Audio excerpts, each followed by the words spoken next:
Berjumpa dengan saya Linli dan hari ini saya ditemani oleh my baby. His name is Benny.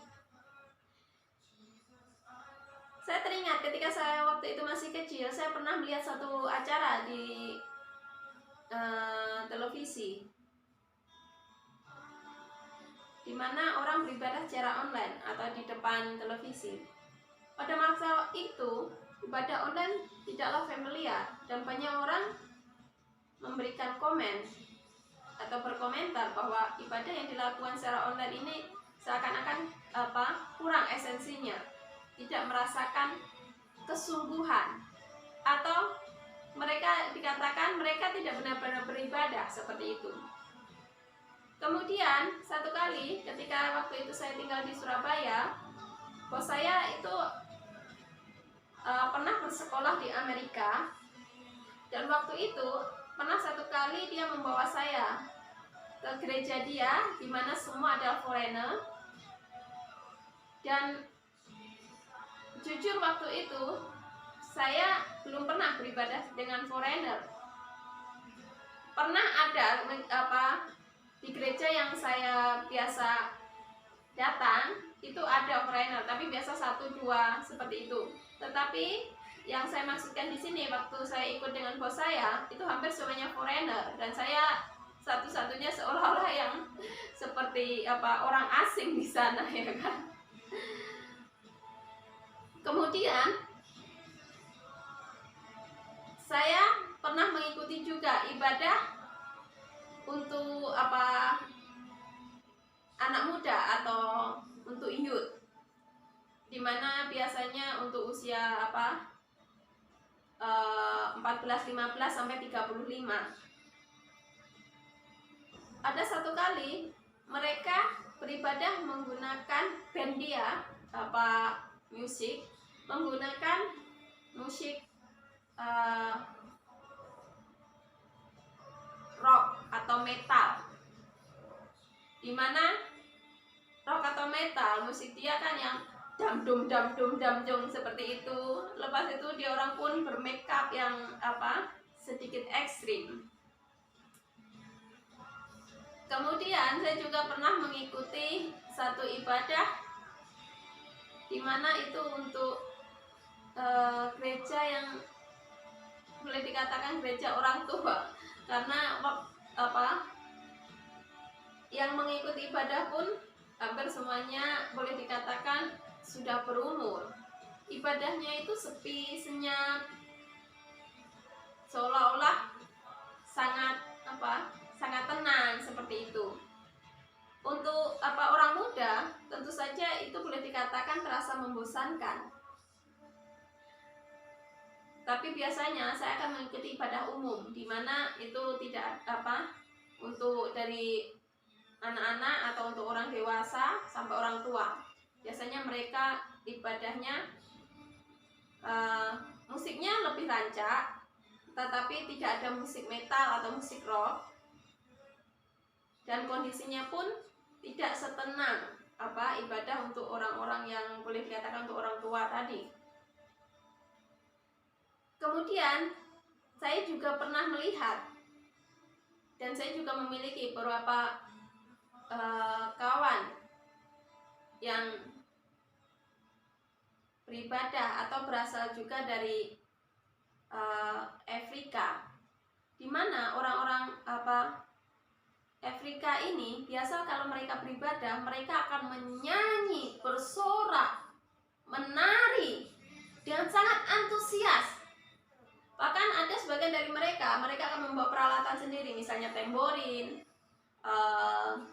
atau alat-alat musik yang boleh mereka bawa.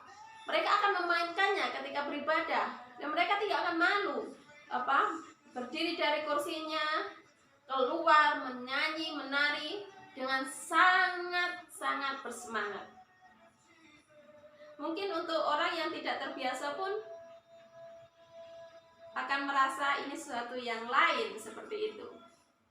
Tetapi semakin kesini, ketika saya pernah mengikuti dari berbagai macam bentuk atau cara ibadah yang berlainan ini, ada terlintas terlintas dalam pikiran saya. Seperti apakah ibadah yang sesungguhnya betul-betul berkenan di hadapan Tuhan? Dan sudah 1 tahun lebih kita mengalami pandemi COVID-19, bukan? Dan kita dipaksa beribadah secara online di rumah kita masing-masing.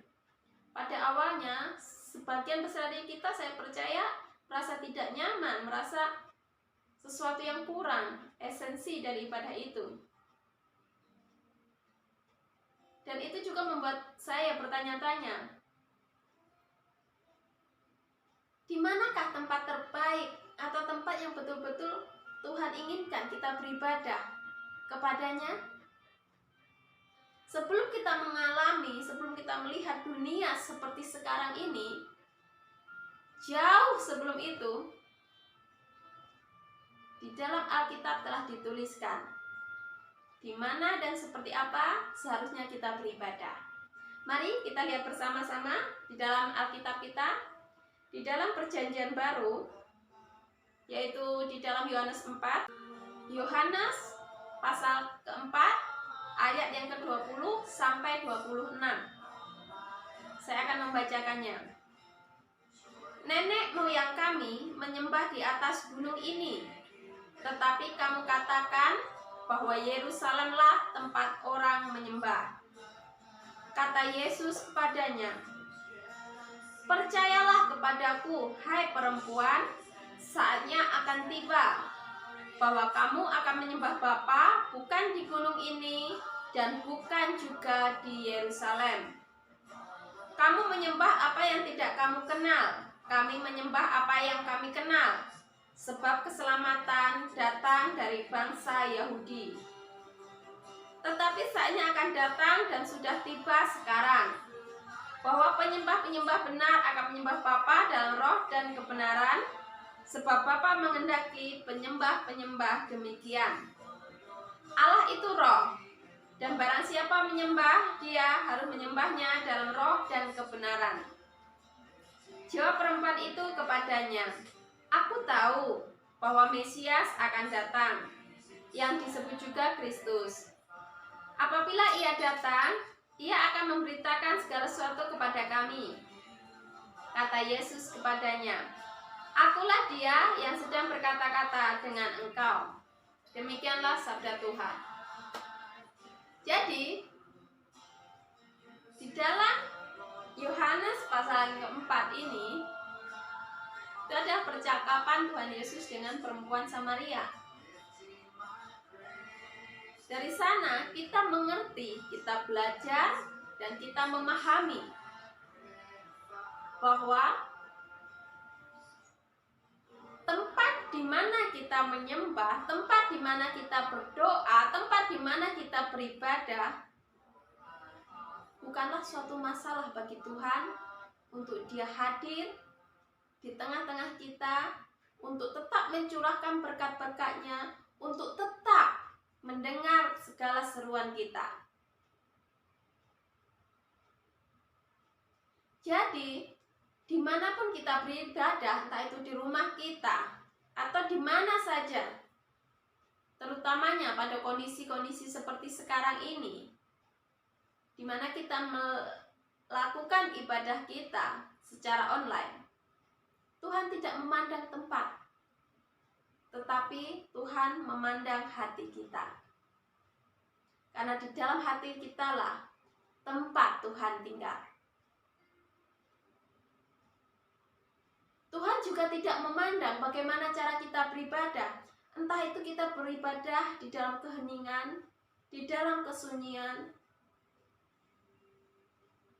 Entah kita beribadah dengan bersemangat, dengan melompat-lompat,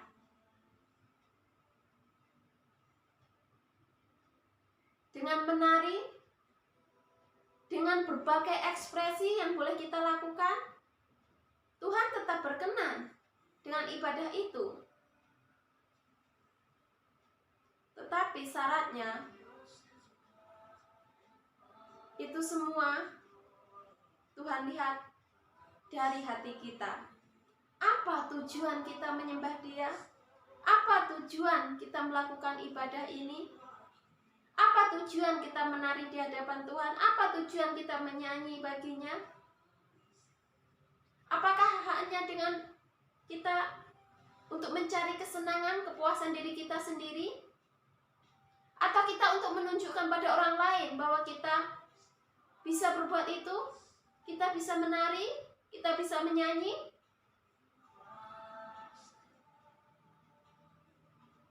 Ingat, Tuhan melihat hati. Jadi hati kita harus bersih, hati kita harus murni. Bagaimanapun caranya kita menyembah, seperti apa kita berekspresi pada waktu kita menyembah Tuhan, pada waktu kita beribadah pada Tuhan, tidak akan jadi masalah selama hati kita bersih dan murni. Kita lakukan hanya untuk menyenangkan hati Tuhan, hanya untuk berkenan di hadapannya. Saya rasa tidak ada masalah. Jadi kita tidak boleh untuk berkomentar yang negatif, atau kita judge orang lain bagaimana cara mereka menyembah, bagaimana cara mereka beribadah, di mana mereka beribadah. Itu bukan sesuatu yang penting untuk Tuhan. Dan seharusnya hal itu juga tidak penting untuk kita selama hati kita bersih dan murni. Itu yang harus jadi fokus, itu yang harus menjadi satu, apa yang harus kita pikirkan, apa yang harus kita lakukan, apa yang harus benar-benar kita tunjukkan. Hati yang fokus, hati yang tulus, hati yang murni. Karena percuma mungkin kita berpikir kita menyembah Tuhan dengan hening, dengan damai, kelihatannya lebih suci, lebih holy, tetapi hati kita tidak bersih, sama saja. Atau mungkin kita melompat-lompat bersuka cita, tetapi fokus tujuan kita mungkin supaya orang lain melihat, mungkin supaya kita hanya mencari kesenangan diri, kita boleh berekspresi. Untuk apa? Kalau semuanya bertujuan untuk kita beribadah bertujuan untuk menyenangkan hati Tuhan, bukan? Jadi mari kita belajar. Kita teliti diri kita masing-masing, hati kita. Sudahkah kita beribadah hanya untuk menyenangkan hati Tuhan? Sudahkah kita beribadah di tempat manapun untuk kemuliaan Tuhan? Dan yang paling penting, sudahkah kita menyiapkan hati kita, diri kita sebagai tempat di mana Tuhan bertahta di dalam kehidupan kita? Kiranya renungan singkat ini boleh menguatkan iman kita dan boleh membuat kita semakin mengerti kehendaknya dalam kehidupan kita. Terima kasih, sampai jumpa di kesempatan yang lainnya. Tuhan Yesus memberkati. Salam, bye-bye.